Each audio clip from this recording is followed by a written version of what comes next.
আমি তুমি দাও। আজরিন, তুমি কি খাচ্ছ? চা। চা খাচ্ছ? হ্যাঁ। কে দিয়েছে চা তোমাকে? তুমি দিছো। আমি দিয়েছি? হ্যাঁ। এটা কি চা খাচ্ছ? লাল চা? না দুধ চা। দুধ চা? দুধ হ্যাঁ। চা তোমার পছন্দ? মুরগি দিয়ে খাচ্ছি। মুরগি দিয়ে? হ্যাঁ। মুরগি দিয়ে তো দুধ চা খায় না, মুড়ি দিয়ে দুধ চা খায়। দাও আমার মুড়ি। মুড়ি দিব? হ্যাঁ। চা খেতে হয় না ছোট বাচ্চাদের?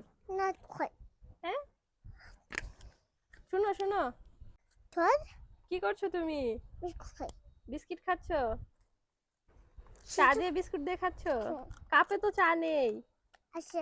চা আছে? এই যে আছে। ওখানে কি করছো? চিনি আছে। খাও খাও দেখি, চা দিয়ে বিস্কিট কিভাবে খাও। কেমন মজা? টেস্টি? আছে। আরো আছে? হুম। আচ্ছা, খাও।